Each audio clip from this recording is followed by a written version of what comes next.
At 10 News Weather Authority from the JES Weather Center.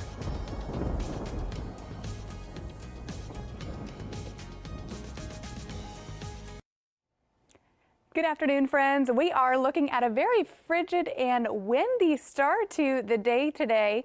As we are continuing this afternoon, breezy conditions, winter precip possible a little bit later on this week, and still dealing with those blustery and cold conditions.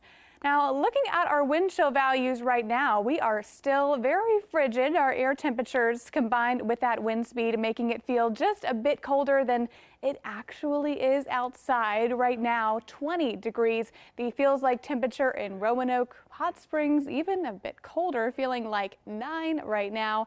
Southside, even them a little bit cooler, still 20s and 30s. This pattern lasting for a little while longer. Our wind gusts right now anywhere from 10 to 20 miles an hour. And again, this is all because we've dealt with this system this past weekend that brought us all that snow. In the wake of that low pressure system that moved off the coast, we're still dealing with the very blustery weather. Pattern lasting for a bit longer. Let's break down this upcoming week. Now, of course, today we are still breezy. Now, Tuesday and Wednesday, you'll notice we do have another weather maker that will move into the region, and that is why you can tell we're seeing that increase in the wind speed, and that lasts all the way through the later half of the work week as well. Another system, this will bring us the opportunity for a little bit more winter precip in our region. Now, we're not alone with the cold and breezy conditions as well. We're still seeing wind temperatures this morning and this afternoon anywhere from 25 to 30 degrees below where we should be for this time of year, all the way from parts of Ohio and Pennsylvania into the Carolinas and even Georgia this afternoon. We're warming things up just a touch. We're finally breaking freezing at least. Nevertheless, it does still feel very cold and breezy. We're adding precip to the mix later on in the day.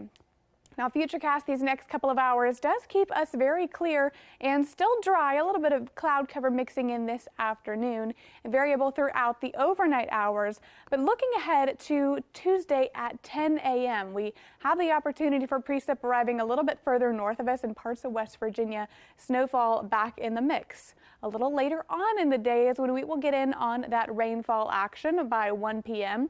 Showers starting in parts of West Virginia. This will eventually cross into our region by 5 p.m. Around that evening drive time, anywhere from 5 to 7 is our window of seeing this really start to move into our region, seeing that precip.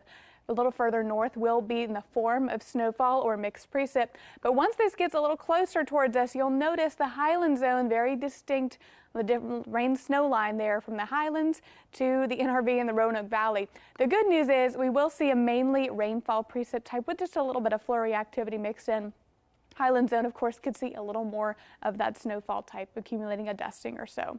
After that, we dry things out. The rain's good news because it gets a little bit of that salt out of the way, and hopefully some snowdrifts that have been piled high will help out as well, getting those settled down. Now, high temperatures, we are still back in the 30s, anywhere from 11 to 12 degrees below where we should be for this time of year. And our 7-day forecast, of course, Groundhog Day, Mr. Groundhog saying we have 6 more weeks of winter, 30s and 40s ahead this week. Again, that next best chance of precip anywhere from 5 to 7 p.m. on Tuesday. Brittany?